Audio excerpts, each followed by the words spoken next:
하나님 말씀 시편 119편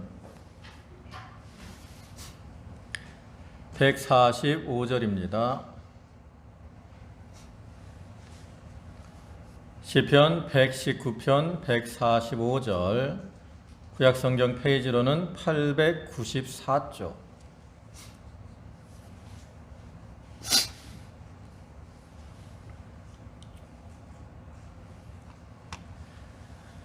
시편 119편 145쪽부터 152쪽까지입니다.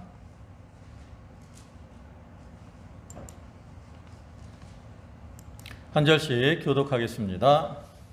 여호와여, 내가 전심으로 부르짖었사오니 내게 응답하소서.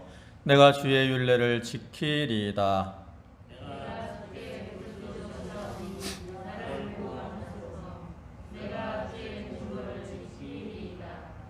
내가 새벽 전에 부르짖으며 주의 말씀을 바라싸우며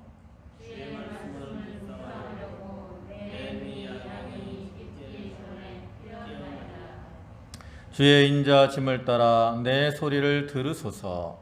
여호와여, 주의 규례를 따라 나를 살리소서.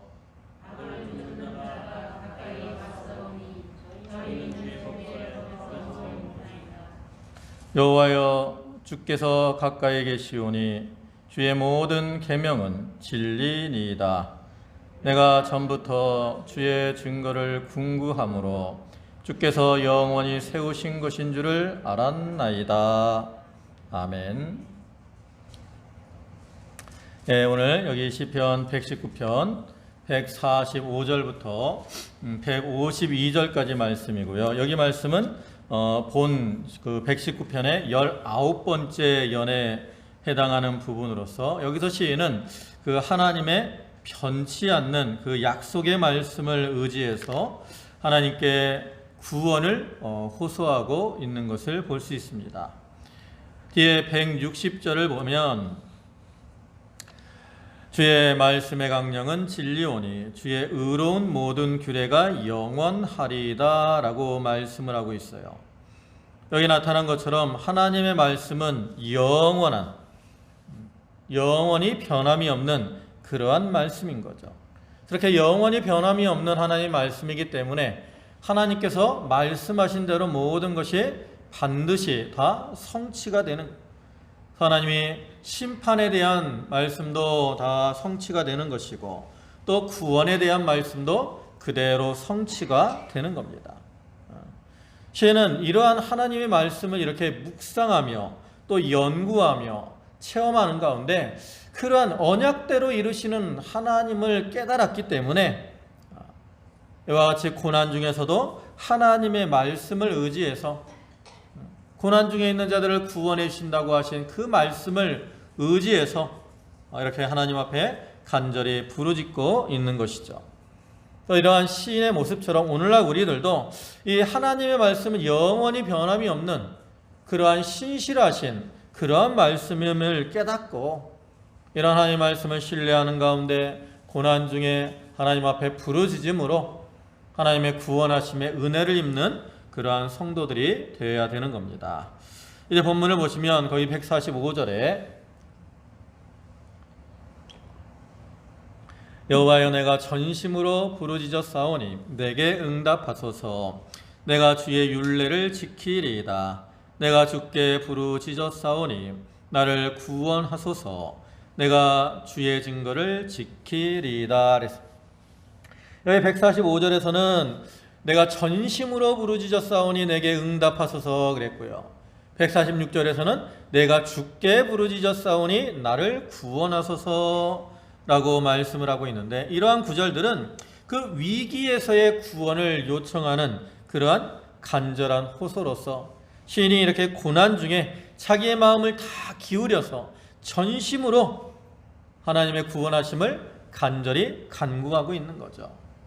근데 우리가 이 본문을 보면 여기 이렇게 구원해달라고 요청한 다음에 그 다음에 내가 주의 율례를 지키리이다, 또 뒤에 146절에서는 내가 주의 증거를 지키리이다 이렇게 말씀을 하고 있는데, 이걸 보면 하나님께서 나를 구원해 주시면 내가 주의 율례와 증거를 지키겠습니다 라고 이해하기가 쉽죠. 그러니까 오해를 하면 이렇게 어떤 조건부적인 간구로 생각을 하기가 쉬운 거예요. 그러나 시인이 이와 같이 하나님 앞에 부르짖는 것은 어떤 조건부적인 의미를 가지고 하나님 앞에 부르짖는 것이 아닙니다. 즉 시인은 하나님께서 자기를 구원해 주시는 그 보답으로 자기가 하나님의 말씀을 지키겠습니다 라고 말하는 것이 아니라는 거죠. 이미 시인은 과거부터 지금까지 하나님 말씀을 계속해서 잘 지키고 있었어요.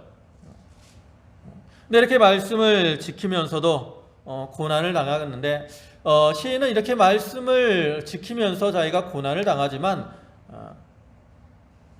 하나님께서 자기를 구원해 주시든 구원해 주시지 않든 계속 하나님의 말씀을 지키겠다라는 거죠. 그리고 만약에 하나님이 나를 구원해 주신다면 내가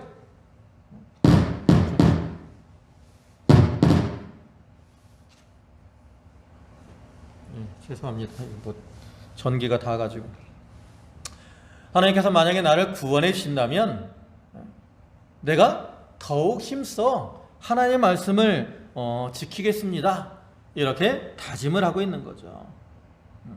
여기 오면 대적들은 오히려 하나님의 말씀을 멀리 떠나서 하나님을 대적하고 또 하나님의 성도들을 핍박하는 그러한 삶을 살고 있지만 시인은 그들과는 달리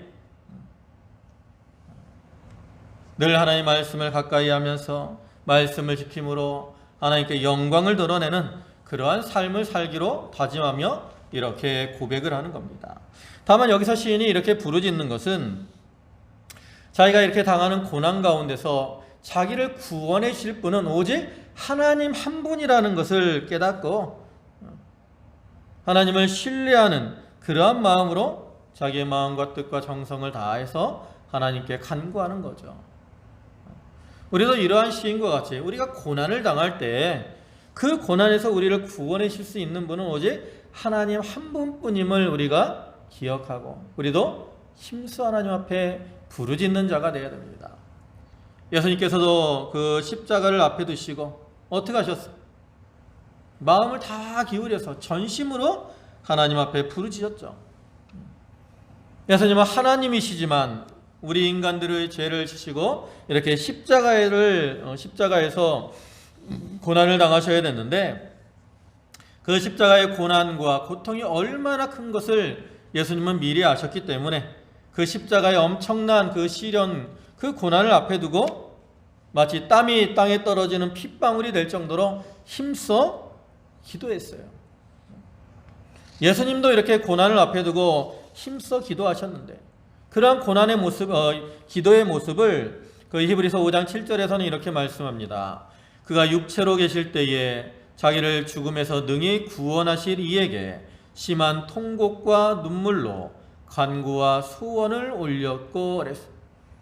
예수님께서도 이와 같이 하나님이 구원해 주실 줄 알고 하나님만이 구원이 되시는 줄 알고 심한 간구, 눈물과 통곡으로 하나님 앞에 부르짖었는데 오늘날 우리가 고난 중에 하나님 앞에 기도하지 않으면 되겠습니까? 또 오늘날 우리들도 이러한 시인이나 또 예수 그리스도 주님의 모습을 본받아서 이 고난 중에 좀 하나님을 신뢰하는 믿음으로 부르짖는 자가 되어야 됩니다. 우리가 살아가면서 고난이 없으면 좋겠지만 하나님은 때때로 이 신앙생활을 잘하는 그러한 성도들에게도 고난을 주시기도 하죠. 왜 고난을 주십니까? 하나님이 우리에게 고난을 주시는 것은 우리를 더 성숙된 신앙의 사람으로 만들기 위함이죠. 한마디로 고난을 통해 우리를 연단하셔서 우리를 정금과 같은 그러한 자로 만드시기 위해서 하나님께서 고난을 허락하시는 거예요. 그러니까 이러한 고난이 닥쳐올 수밖에 없는데 그러한 고난이 닥쳐올 때 시험이 닥쳐올 때 낙심하거나 쓰러지지 말고 오히려 그 가운데서 하나님을 의지하고 부르짖으며 또 하나님의 말씀을 붙들고 순종함으로 더욱더 하나님께 가까이 나가고 그를 통해서 자기를 온전히 만들어나고 믿음의 진보를 이루는 그러한 자가 되어야 되는 거죠. 그 다음에 147절에 히터 좀 끄세요. 너무 여기 위에가 공기가 뜨거워서. 네, 147절 내가 새벽전에 부르짖으며 주의 말씀을 바라싸우며 주의 말씀을 묵상하려고 내 눈이 야경이 깊기 전에 깨었나이다 그랬어요. 여기서 시인은 그 하나님 앞에 이렇게 전심으로 부르짖으며 또 말씀을 사모해서 언제 깼어요? 야경이 깊기 전에 이렇게 깨어가지고 주의 말씀을 묵상하고 있었다라는 거죠.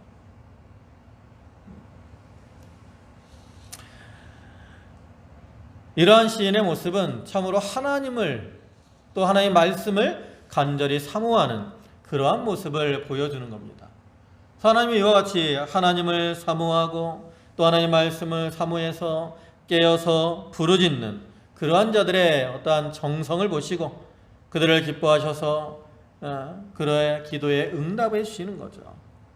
여기 야경을 말하는데 이스라엘의 그 밤, 우리나라도 옛날에 그 1경, 2경, 3경, 4경 이렇게 나눴잖아요. 이스라엘도 그렇게 나눠가지고 1경은 6시부터 오후 6시부터 9시, 2경은 9시부터 12시, 3경은 12시부터 3시, 4경은 3시부터 6시 이렇게 나눕니다. 그러니까 여기 새벽전이나 야경은 이제 새벽이 아주 깊어가지고 해가 뜨려고 하길 그 전의 때를 가리키는 거예요. 그 영적으로는 깊은 환란의 때를 가리킨다라고도 할 수 있고요. 그러니까 이렇게 시인은 아주 깊은 그러한 밤에 말씀을 사모하며 또 하나님 앞에 기도하려고 깨어 있는 거예요. 기도하고 하나님 앞에 기도하고 말씀을 묵상하는 것이 너무나 좋기 때문에 간절히 사모하는 마음으로 이렇게 깨어 있는 거죠. 그러니까 이러한 모습은 하나님과 말씀에 대한 시인의 뜨거운 그러한 열정을 보여주는 것이고 또 고난 중에서 하나님을 온전히 의지하는 그런 시인의 신앙의 모습을 보여주는 거죠. 오늘날 우리가 살아가는 이 시대도 이제 야경과 같은 그러한 때이고 새벽의 때와 같은 그러한 때입니다.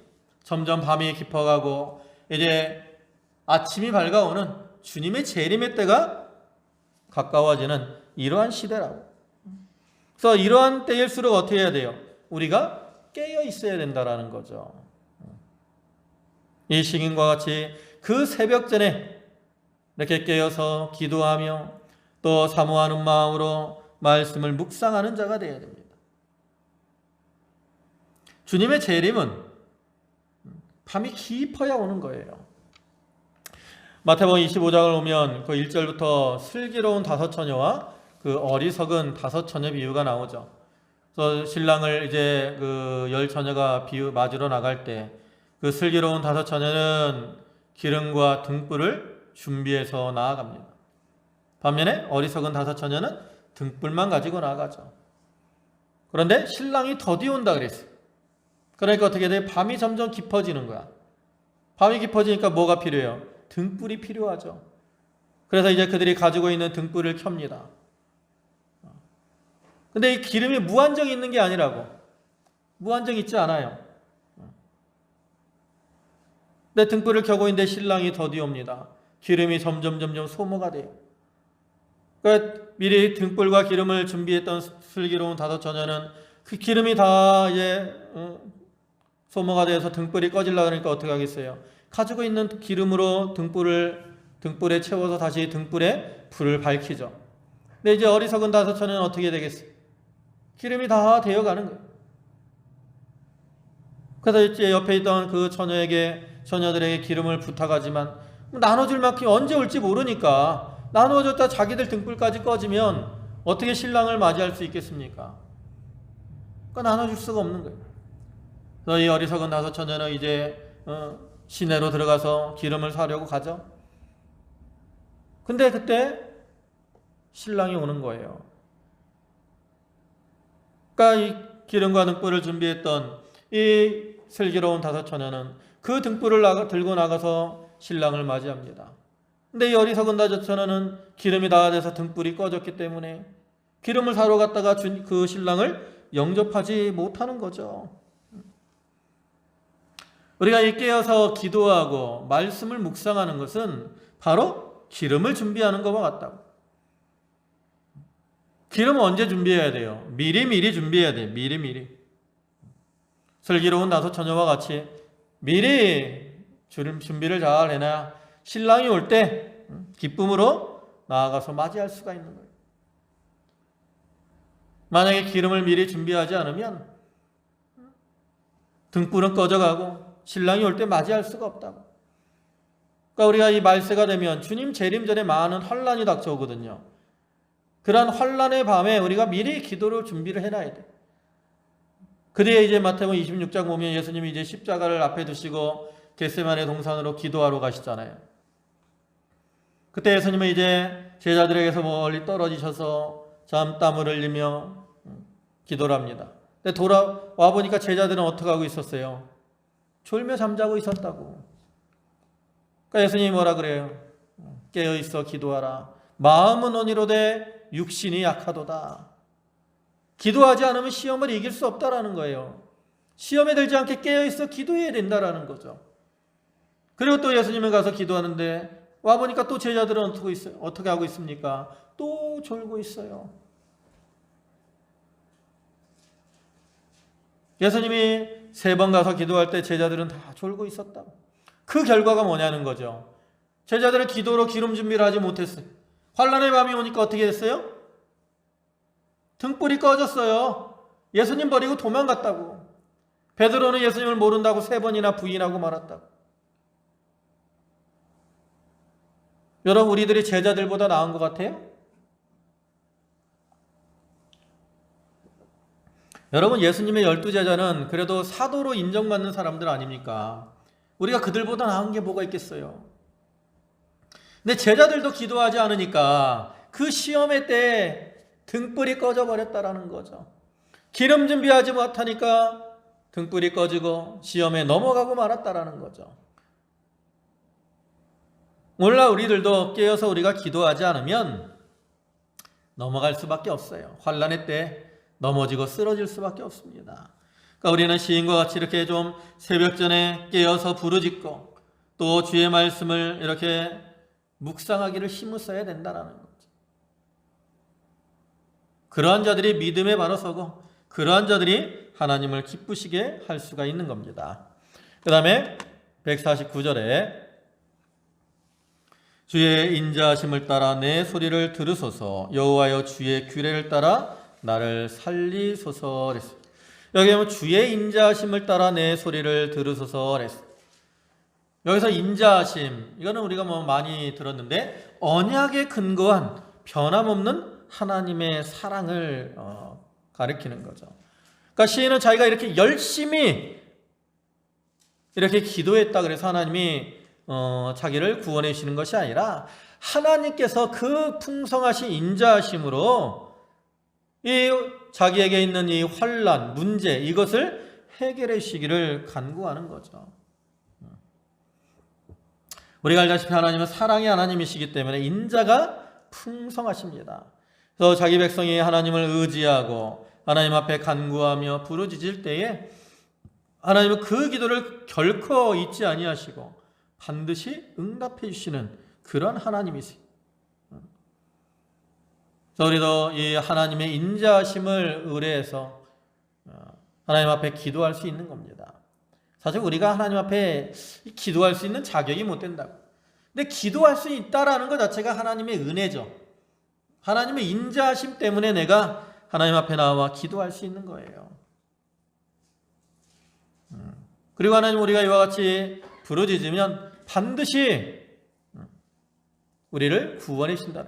과거의 신앙의 선진들을 하나님께서 구원하신 것처럼 오늘날 우리들도 구원해 주셔요. 거기 하반절에 보면 주의 규례를 따라 나를 살리소서 그랬잖아요. 여기 주의 규례라는 거, 원래 규례라는 말은 재판관 등의 의미로 사용되는 건데 여기서는 어떠한 선례, 판례 이런 뜻이 있어요. 그러니까 재판장들이 재판을 할 때 어떤 법을 가지고 재판을 하기도 하지만 과거에 이러한 일이 있을 때 이렇게 선배들이 재판했던 거, 그죠? 이걸 참조해 가지고 재판을 한다고. 그걸 이제 미리 재판했던 걸 판례라 그래. 판례집이 있어요. 재판하는 거에 대한 판례집들이 있다고. 그래서 이런 일에는 이렇게 판단을 한다.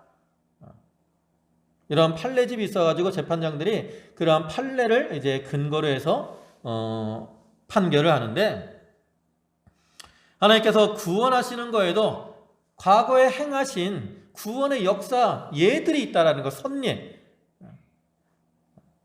우리가 성경을 보면 하나님께서 신앙의 선진들이 어려움을 당할 때 그들을 구원하신 역사들을 얼마나 많이 찾아볼 수 있습니까? 야곱이 그 형 에서로 인해서 형 에서가 자기를 죽이려고 나오니까 두려워서 어떻게 합니까? 야복강에서 하나님 앞에 기도하잖아요. 하나님 어떻게 하셨어요? 에서의 마음을 변화시켜서 야곱을 그 형 에서의 손에서 구원해 주셨어요. 또 요셉이 형들에 의해서 팔려서 애굽에 갔을 때에도 보디발의 집에서나 옥에 갇혔을 때나 하나님이 그 모든 환난 가운데서 요셉을 구원해 주셨다라는 거죠. 마침내 애굽의 총리가 되었고 애굽 백성들 또 자기 가족들을 또 이스라엘 백성들이 애굽에서 이렇게 종살이하며 고난을 당할 때 그들이 하나님 앞에 부르짖는 기도를 하나님이 들으시고 그들의 우고를 아시고 고난을 간역자로 인해서 당하는 그 고통을 보시고 그 다음에 어떻게 하셨어요? 모세를 보내서 그들을 애굽에서 구원해 주셨죠. 또 사사시대의 이스라엘 백성들이 죄를 범함으로 하나님 앞에 이제 징계를 받아서 그 열국의 고통을 당할 때도 또 그때 그들이 회개하고 하나님 앞에 부르짖으니까 어떻게 하셨어요? 하나님께서 사사들을 보내서 이스라엘 백성들을 그 대적의 손에서 구원을 해주셨습니다.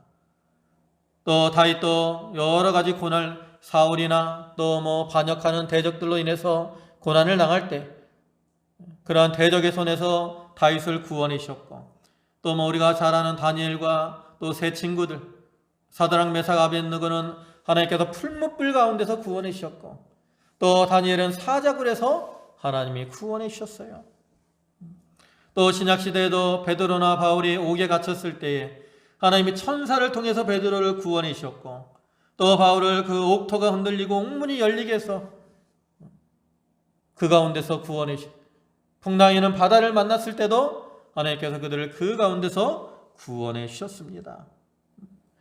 이와 같이 하나님께서 과거에 그 신앙의 선진들을 여러 가지 환난과 고난 가운데서 구원하신 대로 오늘날에도 하나님을 신뢰하고 또 하나님을 의지하고 하나님 앞에 부르짖는 그러한 자들 하나님께서 그 예대로 반드시 구원해 주신다는 거죠. 예가 있어요. 증거. 그 선례들이 우리에게 증거가 되는 거죠. 증거가. 그래서 우리가 그러한 확신을 가지고 시인과 같이 좀 하나님을 의지하고 또 하나님 앞에 부르짖는 그러한 자들이 되어야 되는 거죠. 네, 150절에 악을 쫓는 자가 가까이 왔사오니 저희는 주의 법에서 머니이다. 여기 악을 쫓는 자가 가까이 왔다 그랬는데 이것은 그 악한 자가 가까이 와서 핍박한다라는 그러한 의미도 있지만 이것은 더 나아가서 악한 자들이 지속적으로 성도를 이렇게 대적하고 핍박한 것을 가리키는 거예요. 그리고 그들이 이렇게 성도들을 핍박하는 이유는 그 성도들은 하나님의 법을 가까이 하면서 그 법을 지키는데 그 대적들은 하나님의 법에서 어떻게 해요? 멀리 떠나 있기 때문에 그들이 성도들을 핍박한다라는 거죠. 결국 이러한 악인들의 이러한 어떠한 대적과 핍박은 그들이 사단에게 속한 자들이기 때문에 하나님께 속한 그 하나님의 백성들을 대적하는 그런 갈등이에요. 그래서 우리 성도들은 이 세상을 살아가는 동안에 이와 같이 사단에게 속한 자들에게 박해를 당할 수밖에 없다라는 거죠. 그런데 하나님께서는 그러한 자들을 어떻게 하셔요? 성도들을 그 악한 자들의 핍박, 또 대적, 그로 인한 시험, 환난, 그 가운데서 하나님이 그들과 함께 하시면서 성도들을 지키시고 보호하시기 때문에 승리는 누구의 것이에요? 우리 것이 되는 거예요. 그래서 승리는 내 것일세, 그런 찬송도 있잖아요. 승리는 누구 것이에요? 내 것입니다. 왜? 하나님이 도와주시기 때문에. 아무리 대적들이 우리를 가까이하고 우리를 대적하고 우리를 핍박하고 우리를 넘어뜨리려고 할지라도 우리는 하나님만 의지하고 나가면 하나님이 우리를 도와주시기 때문에 승리는 우리의 것이 되는 거예요. 또 151절에는 여호와여 주께서 가까이 계시오니 주의 모든 계명은 진리니이다. 여기서는 주께서 가까이 계신다. 앞에 150절에서는 악을 쫓는 자가 가까이 왔다 그랬는데 여기서는 주께서 가까이 계시다 그래요. 그러니까 이것은 외관상으로 볼 때 대비를 이루는 것으로서 이렇게 악을 쫓는 자들이, 대적들이 지속적으로 성도들을 이렇게 괴롭게 하고 핍박하지만 하나님께서 이렇게 가까이 하신다는 그 사실이 그 시인에게는 큰 위로가 되고 힘이 된다라는 거예요. 왜냐하면 이 가까이 하신, 하나님이 가까이 하신다는 사실은 바로 하나님의 구원과 보호를 의미하기 때문에 그렇죠. 시편 73편 28절을 보시면 하나님께 가까이함이 내게 복이라. 내가 주 여호와를 나의 피난처로 삼아 주의 모든 행사를 전파하리이다 그랬어요. 이렇게 여호와께 가까이하는 게 복입니다. 또 이사야 50장 7절과 8절을 보면 주 여호와께서 나를 도우심으로 내가 부끄러워 아니하고 내 얼굴을 부싯돌같이 굳게 하셨은즉 내가 수치를 당치 아니할 줄을 아노라. 나를 의롭다 하시는 이가 가까이 계시니 나와 다툴 자가 누구뇨? 나와 함께 설지어다. 나의 대적이 누구뇨? 내게 가까이 올지어다. 나를 의롭다 하시는 이, 하나님이 나와 함께 하시기 때문에 아무리 대적들이 나와 다투려고 하고 나와 함께하며 나를 가까이하며 나를 대적하고 핍박할지라도 전혀 염려가 없다라는 거죠. 오늘날 우리들도 하나님이 우리와 함께 하시면 두려움이 없습니다. 사실 우리가 세상을 살아가면서 여러 가지 환난과 시험이 오면 그로 인해 염려와 근심이 들어올 수밖에 없잖아요.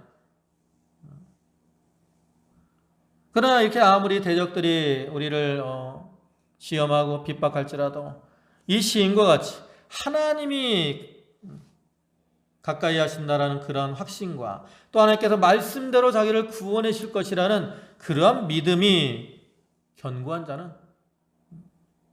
그런 잠시 잠깐 염려하며 근심할 수 있지만 또 말씀이 소망이 되고 하나님이 소망이 되어서 어떠한 고난 중에도 담대할 수가 있는 거예요. 우리가 마음속에 염려하고 근심하는 이유는 그 확신이 없기 때문에 그래요. 하나님이 나와 함께 하신다라는, 또 말씀대로 나를 구원하시고 나를 인도해 줄 것이라는 그러한 확신이 없기 때문에 우리가 자꾸 염려하고 근심에 빠지게 되는 거죠. 우리는 그러한 확신을 가지고 나가야 됩니다. 시편 118편 6절과 7절을 보시면 여호와는 내 편이시라 내게 두려움이 없나니 사람이 내게 어찌할꼬. 여호와께서 내 편이 되사 나를 돕는 자 중에 계시니 그러므로 나를 미워하는 자에게 보응하시는 것을 내가 보리로다. 이와 같이 여호와가 내 편이 되시니까 두려움이 없어요. 왜? 사람이 어떻게 할 수가 없어. 또 여호와께서 내 편이 되셔서 나를 돕는 자 중에 계시니까 그로 인해 오히려 나를 미워하는 자들이 하나님의 보응을 받게 된다는 거죠. 얼마나 힘이 되고 얼마나 소망이 되는 그런 말씀입니까? 이와 같이 내 편이 되시는 하나님, 나를 가까이 하시는 하나님, 나를 도우시는 하나님, 시편 18편 1절의 말씀처럼 나의 힘이 되시는 하나님, 우리가 그러한 하나님을 사랑하고 그러한 하나님을 신뢰하고 또 하나님의 약속은 반드시 다 그대로 이루어지는 진리의 말씀임을 믿고 그 믿음 가운데 좀 담대하게 행하도록 해야 되겠습니다. 네, 마지막으로 152절에 내가 전부터 주의 증거를 궁구함으로 주께서 영원히 세우신 것인 줄을 알았나이다. 우리가 그러면 이런 말씀에 대한 확신을 가지려면 어떻게 해야 되느냐? 여러분, 우리가 말씀에 누구나 우리 믿는 자들은 이런 하나님을 신뢰하고 말씀에 대한 확신을 갖기를 원하죠. 그렇잖아요. 그런 믿음이 없기를 원하는 사람은 없어요. 여러분, 예수를 믿고 하나님을 믿고 내가 교회 다니면서 말씀에 대한 확신이 없이 염려하고 근심하며 살기를 그런 바라는 성도들이 있겠습니까? 그런 성도들은 하나도 없다고. 만약 그런 사람이라면 그거는 성도라고 할 수 없어요. 우리가 진정으로 하나님을 향한 믿음을 가졌다면 누구나 말씀에 대한 확신을 가지고 하나님을 사랑하는 마음으로 하나님을 잘 섬기기를 원할 거예요. 다만 우리가 그러지 못하는 것은 참 우리가 그런 확신이 없고 믿음이 연약하기 때문에 그런 거죠. 그럼 우리가 그런 확신을 가지려면 어떻게 해야 돼요? 여기 시인과 같이 내가 전부터 주의 증거를 궁구함으로 그랬어요. 시인은 어떻게 했다고요? 하나님의 말씀을 궁구했어요. 이 궁구한다는 건 뭐예요? 말씀을 자꾸 묵상하면서 연구한 거예요. 연구. 말씀이 그러한가? 이 말씀은 무슨 뜻일까? 하나님이 이렇게 말씀하셨는데 과연 이 말씀은 어떤 뜻일까? 하나님께서 우리에게 복을 주신다 그랬는데 왜 우리는 이러한 고난을 당할까? 이런 것들을 자꾸 어떻게 했어요? 궁구했어, 연구했어. 묵상하면서 하나님의 말씀을 연구하고 또 체험을 통해서 그 말씀을 깨닫게 된 거죠. 그러니까 말씀에 대한 확신을 가지고 담대하게 나아갈 수가 있는 거예요. 그래서 우리도 이 시인과 같이 좀 하나님의 말씀을 어떻게 돼? 묵상하며 이렇게 연구하는 그러한 생활을 해야 된다는 거죠. 이렇게 궁구하고 나가면 주께서 영원히 세우신 것인 줄을 깨닫게 되는 그 증거, 하나님의 약속을 영원히 반드시 이루어진 것을 확신하게 된다라는 거죠. 그래서 하나님의 말씀을 이렇게 묵상하고 가까이 하는 게 성도에게 복이 되는 거죠. 여러분, 하나님의 말씀은 우리의 행복을 위해서 하나님께서 우리에게 주신 겁니다. 우리가 이 말씀을 가까이 하면 그를 통해서 이 말씀을 깨닫게 되고 말씀에 확신이 서기 때문에 하나님의 주시는 은혜와 축복을 누리며 살아갈 수 있는, 우리가 살아가는 이 세상은 참 이 흑암에 속한 이러한 세상이기 때문에 우리가 이 세상에서 많은 환난과 시련을 당할 수밖에 없어요. 올해 참 이 코로나19로 인해서 우리가 얼마나 많은 그 어려움을 당하고 있습니까? 비록 우리가 육체적으로는 이 양동에서 이렇게 코로나 걸려서 고생하는 사람은 거의 없지만 우리가 육체적으로는 코로나에 걸려서 고생하지 않더라도 벌써 마음이 얼마나 불편합니까? 벌써 올 전초부터 지금 올 한 해 벌써 이제 올 한 해 다 갈 때까지 이 코로나 언제 종식될지도 모르잖아요. 그것 때문에 계속 염려하고 근심하고 또 이렇게 교회 나와서 자유롭게 예배도 드리지 못하고 우리가 이 식사하면서 사랑으로 교제하지도 못하고 얼마나 마음이 불편합니까? 이런 일이 있을 거라고 누가 생각을 했겠어요? 그러나 비록 이렇게 어려움을 당하더라도 우리가 말씀을 신뢰하고 확신을 가지면 그 가운데서도 하나님이 우리에게 위로와 소망을 더하여 주시는 거죠. 아직 코로나가 언제 종식이 될지 모르겠습니다. 아직도 확진자들이 계속 지속적으로 나오고 있지만 어쨌든 우리 인간들 우리가 죽고 사는 거 다 하나님께 달린 거잖아요. 우리가 코로나 안 걸렸다고 100년 만년 사는 것도 아니고 또 코로나 걸렸다고 당장에 죽는 것도 아니에요. 죽을 수도 있고 안 죽을 수도 있어요. 독감 때문에 죽는 사람도 많아요. 옛날에 요즘 독감 주사 맞아서 죽은 사람이 몇 명이다 그러는데 올해만 죽은 거 아니에요. 그전에도 독감 예방 주사 맞고 죽은 사람들이 있었어요. 근데 이제 부각이 안 됐던 거지. 다 죽고 사는 건 하나님께 달린 겁니다. 근데 말씀을 우리가 묵상하고 이렇게 연구하면 그런 믿음의 확신들이 들어오기 때문에 그 코로나로 인한 어떤 근심과 두려움들을 우리가 이겨나갈 수 있는 거죠.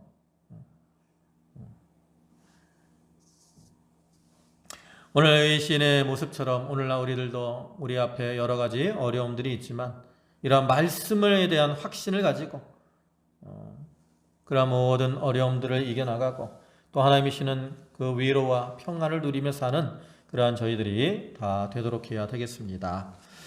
기도하시겠습니다. 전능하신 아버지 하나님, 늘 우리와 가까이 하시며 우리의 도움이 되시고 우리의 구원이 되시는 주여, 또 하나님의 그 영원하신 말씀대로 언약하신 대로 인자를 우리에게 베푸셔서 모든 환난 가운데 우리를 지키시고 보호하여 주심을 믿습니다. 주여, 그러한 믿음의 확신이 저희에게 있게 하시고 말씀에 대한 확신이 저희에게 있게 하여 주시옵소서. 그래야 저희가 그 믿음 안에서 담대하게 행하여 우리 앞에 모든 어려움들을 다 이겨나갈 수 있도록 주께서 은총을 더하여 주시옵소서. 아버지 하나님, 코로나19로 인하여 많은 어려움을 당하지만 아버지 하나님, 이러한 모든 어려움도 하나님의 뜻 안에서 다 이루어짐을 믿습니다. 주여, 저희가 하나님을 신뢰하는 가운데 염려와 근심이 아닌 하나님의 향한 믿음으로 이 모든 어려움 다 이겨나가게 하여 주시옵소서. 아버지 하나님, 이번 주가 이제 추수감사주를 맞이하게 됩니다. 우리가 올 한 해 참 어려움이 많았지만 또 그 가운데서도 우리와 함께 하시며 우리를 때를 따라 돕는 은혜로 베푸시고 또 권고하시고 인도하신 그 은혜들을 깨닫고 감사하는 마음으로 이 감사주의를 맞이할 수 있는 그러한 성도들이 다 되게 하여 주시옵소서. 믿음의 굳건히 서서 하나님을 기쁘시게 하는 그러한 성도들을 되게 하여 주시옵소서. 모든 말씀 예수님의 이름으로 기도 올리옵나이다. 아멘.